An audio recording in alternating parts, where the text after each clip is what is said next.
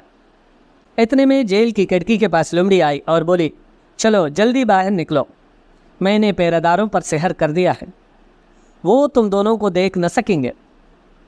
نیکبخت دوبارہ شہزادی کے کمرے میں گیا اور بولا، چلو میرے ساتھ چپ چاپ نکل چلو۔ اس مرتبہ نیکبخت اور نیک پروین بڑی خاموشی سے باہر نکلے اور لومڑی کی پیٹ پر بیٹھ کر ہوا ہو گئے۔ لومڑی کے اڑتی ہی سحر ٹوٹ گیا، پہرہ دار چلانے لگے، پکڑو پکڑو جانے نہ پائے، مگر لومڑی تیزی سے اڑی چلی جا رہی تھی۔ اڑتے اڑتے وہ سب ایک خوشنما باغ میں پہنچے۔ کچھ دیر آرام کرنے کے لیے وہاں ٹہر گئے۔ کچھ دیر بعد نیک پروین رونے لگی۔ شہزادہ بولا، ارے یہ کیا بات ہوئی، اب تو تم آزاد ہو، پھر ان آنکھوں میں آنسو کیسے؟ شہزادی بولی، جب دیو مجھے لے جا رہا تھا تو میرا سونے کا گھوڑا اور سنہری فاختہ چوری ہو گئے تھے، کاش وہ دونوں بھی مل جاتے۔ سنہرا گھوڑا اور سنہری فاختہ میں جانتا ہوں یہ دونوں کہاں ہیں، لیکن افسوس کہ تمہارے بدلے میں گھوڑا اور گھوڑے کے بدلے میں سنہری فاختہ ملے گی، اس طرح تم مجھ سے جدا ہو جاؤ گی۔ پریشان کیوں ہو، میں جو ہوں، چلو میرے ساتھ، سب ٹھیک ہو جائے گا۔ یہ کہہ کر لومڑی نے نیکبخت اور نیک پروین کو اپنی پیٹھ پر بٹھا لیا اور اڑنے لگے۔ تینوں سونے کے گھوڑے والے بادشاہ کے محل کے پاس پہنچے۔ لومڑی نے نیکبخت کے کان میں کچھ کہا۔ شہزادہ نیکبخت نے جواب دیا، بہت اچھا بی لومڑی، تم نے جیسا کہا ہے ویسا ہی کروں گا۔ نیکبخت شہزادی کو لے کر محل میں داخل ہوا اور بولا، جہاں پناہ شہزادی نیک پروین حاضر ہیں، آپ شرط کے مطابق مجھے گھوڑا عنایت فرمائیے۔ بادشاہ نے سونے کا گھوڑا نیکبخت کے حوالے کر دیا۔ نیکبخت سونے کے گھوڑے پر سوار ہو کر باہر آیا تو بادشاہ اور نیک پروین اسے الوداع کہنے کے لیے باہر آئے۔ نیکبخت نے گھوڑے کو اینٹ لگائی اور نیک پروین کو اٹھا کر گھوڑے پر بٹھا لیا۔ بادشاہ ارے ارے پکڑو پکڑو کہتا ہی رہ گیا۔ سونے کا گھوڑا نیکبخت اور نیک پروین کو لیے ہوا سے بھی زیادہ تیز رفتاری سے بھاگتا رہا۔ بادشاہ کے گھڑ سوار سپاہی اس کا پیچھا نہ کر سکے اور تک ہار کر واپس چلے گئے۔ ادھر لومڑی، شہزادہ نیکبخت اور شہزادی نیک پروین اپنی کامیابی پر خوش تھے اور اپنی چال پر ہنس رہے تھے۔ نیکبخت بولا، مگر ابھی تو ایک مرحلہ باقی ہے، اب ہمیں قلعے کی نواب سے سونے کی فاختہ حاصل کرنی ہے۔ لومڑی نے نیکبخت کے کان میں کچھ کہا، جسے سن کر شہزادہ مسکرانے لگا۔ اب شہزادہ اور شہزادی پھر سونے کے گھوڑے پر سوار ہوئے اور لومڑی کے ساتھ نواب کے قلعے کے پاس پہنچے۔ نیکبخت قلعے کے اندر داخل ہوا اور نواب سے بولا، نواب صاحب، سونے کا گھوڑا آپ کی خدمت میں حاضر ہے، آپ شرط کے مطابق سنہری فاختہ میرے حوالے کر دیجیے۔ سونے کا گھوڑا دیکھ کر نواب بہت خوش ہوا۔ اس نے اسی وقت سنہری فاختہ کا پنجرہ نیکبخت کو دے دیا۔ نیکبخت نے جپٹ کر پنجرہ لیتے ہوئے کہا، شہزادی نیک پروین سونے کے گھوڑے اور سنہری فاختہ کی اصل مالک ہے، تم لوگوں کے منہ میں ہاک۔ اتنا کہہ کر شہزادہ نیکبخت نے گھوڑے کو اینٹ لگائی۔ گھوڑا ہوا سے بھی زیادہ تیز رفتاری سے بھاگنے لگا۔ نواب کے سپاہی تیز رفتار گھوڑوں پر نیکبخت اور نیک پروین کے پیچھے لپکے، لیکن وہ لوگ سونے کے گھوڑے کا مقابلہ نہ کر سکے اور واپس لوٹ گئے۔